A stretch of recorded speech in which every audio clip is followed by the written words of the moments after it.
Well, Jordan Walker is going to be one to watch this offseason, whether his name is in trades or if the Cardinals are going to give him yet another chance. And yeah, Ryan, it was interesting to see that here in early October, Jordan Walker is yet another name to be added to the list of players that are headed to Driveline. Yes. It's always fun to see who is starting that process, who is how quickly they're starting that process.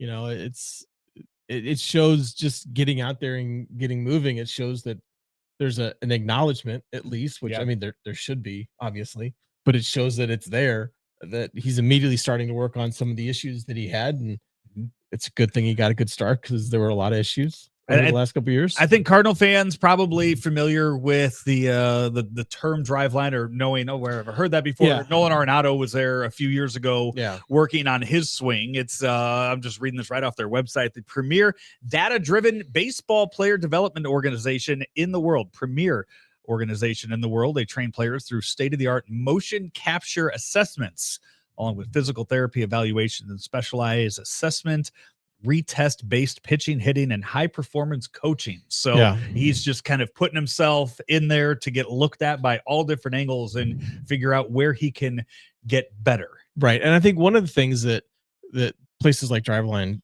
what they try to do is they take that information and, you know, where they're putting their feet, how they're like shifting into it, all these different things. And they're not necessarily giving the raw numbers to the athletes. What they specialize in is trying to say, okay, well, we're going to look at this and we're going to translate it into what it means for you to do. You know, in that video that Driveline posted of Walker in the cages, it talked about like being more loose, being more athletic, you know, and obviously the clips they showed him were hitting rockets all over the place. Which there's no doubt he can do on certain pitches. I think part of it is going to be interesting to see, you know, through that process. And, you know, we won't know about that until he decides to talk about it. If he decides to talk about it, just kind of what types of things he's working on for different pitches. Is it just kind of an overall approach and those kinds of things? Last year, Jordan Walker's his exit velocity on average was number 24 in all of baseball. Yeah, that is averaging 92.3 miles an hour off the bat. His max was 117.9, which was the 7th hardest hit baseball in all of the big leagues last year. That's, again, like, he's not going to Driveline to learn how to hit a ball harder. Like, he's not right. It's, you know, Jordan Walker's problem isn't, damn, if I can only hit a ball 120 miles an hour, I'd be a lot better. No, it's for Jordan Walker. It is the consistency of hitting those baseballs hard. Like, again, I said, you know, the average is 92.3 miles an hour. When you look at some of these other names on the list, like, their average is a lot higher, and of guys in the top 10, like, their average hard hit rate is higher than what Jordan Walker's was. That's because a lot of times Jordan Walker's getting fooled and not hitting the ball as hard when you don't square it up. Right. And I think, you know, you're looking at like his Baseball Savant page. I know you have it up, and you can see like the red lines, right? When that's good, near the top percentage, 91st percentile in exit velo, 87% in hard hit, 99% in bat speed. And I think when the Cardinals and other folks in baseball look at Jordan Walker and say, this is a reason why he can be salvaged, even though he's still way too young to be using that word. But I think the fans that watch him, they see the swing and misses on the sliders that fall out of the zone. Right. But when he does make contact, he has that kind of, that's the raw talent that they're talking about. The ability to, if you can get dialed in and make the adjustments mentally and if physically, if need be, he has that power. He has that talent to all of a sudden become a Jackson Churio. So, you know, these types of young guys who have actually made the big leap. And, you know, one of the things in watching that short little clip that was kind of was interesting to see was how much he seemed to be enjoying himself. Yeah. You know, and he even made the comment, somebody made the comment, it's good to see you smiling in the batting cage. And he said, yeah, it's been a few months. Yeah. And again, like, this is all stuff that just, it needs to transition to it, because the amount of times that he was sent down to the minors, or the amount of time. I mean, last year wasn't sent down to the minors, but last year there was a point where they said he's got to go off field and work on this. Like, he's got to go into the cage and work on this. And again, like, when you know it's coming over and over again, when you're in the cage and you can just set up a baseball to hit it as hard as you want. Yeah. And then you get into a game and then you get those outside sliders that you just can't resist. Like, that's where, again, like, Driveline says nothing about laying off the low and away sliders. Like, it doesn't have that in their memo for that. But, that it's just, okay, who's going to help you figure that out? Like, who's going to, and that comes down to vision and just that split second reaction of it. And I think that could be part of what they're trying to do maybe with him there, is try to get him out of that headspace where he's worried about swinging and missing it at those pitches.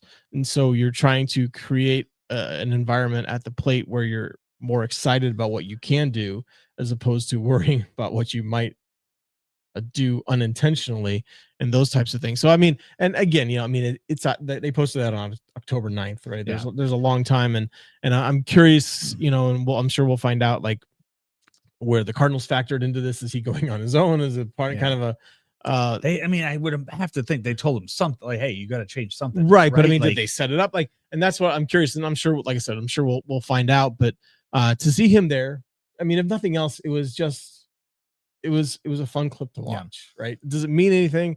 I don't know. Is it a bad thing? No, because, I mean, let's be honest, anything would be good, because he was, I mean, it was OPS plus last year's 66.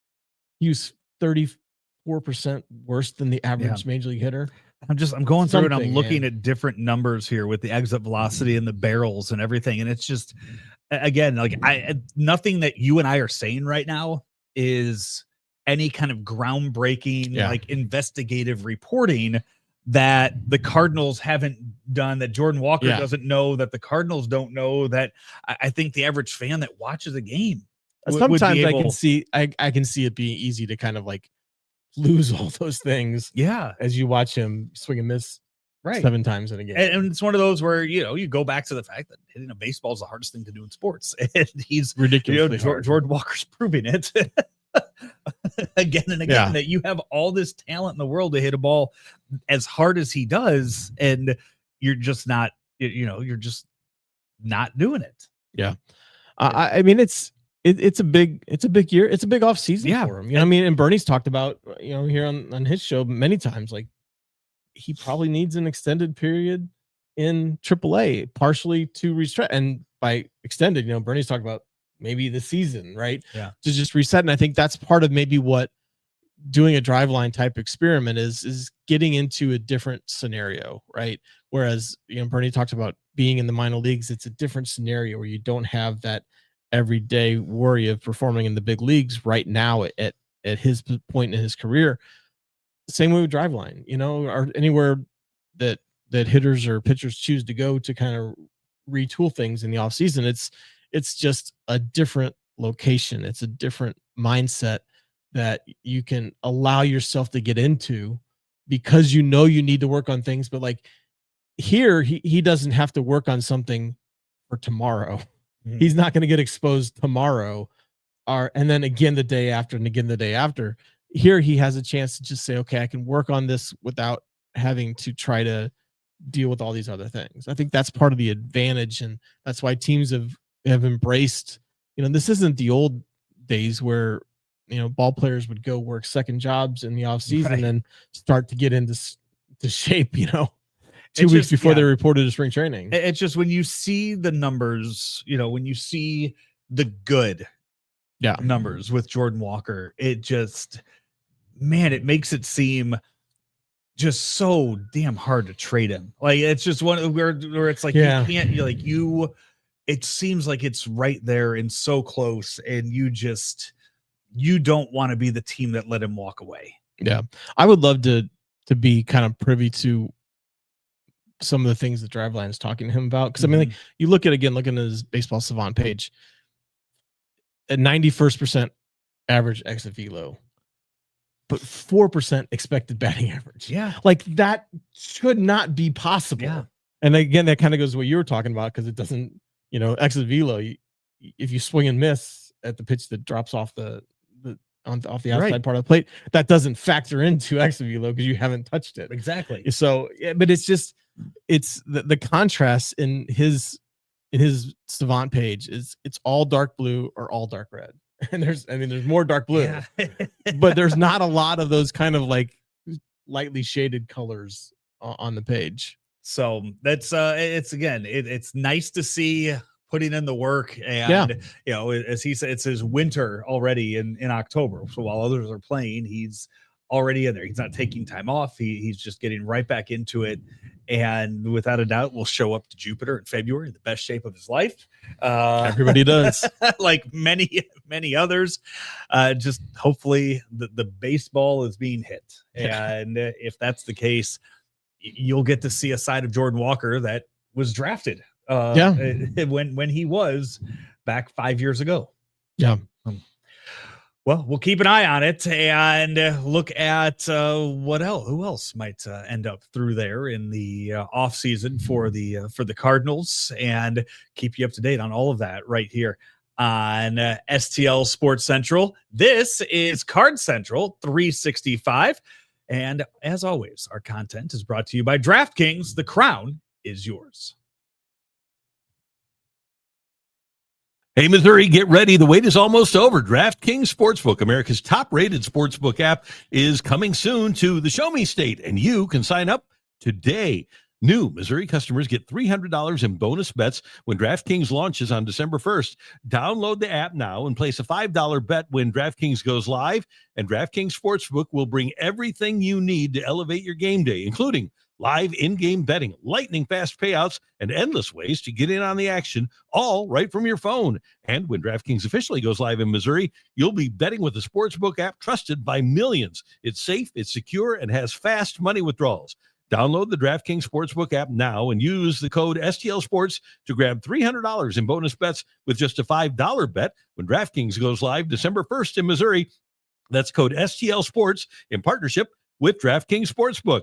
Gambling problem? Call 1-800-GAMBLER. 21 plus, physically present in Missouri. Eligibility restrictions apply. Bonus bets expire 7 days after issuance. Excludes customers who redeem pre-launch sign-up offer. Terms at sportsbook.draftkings.com/promos.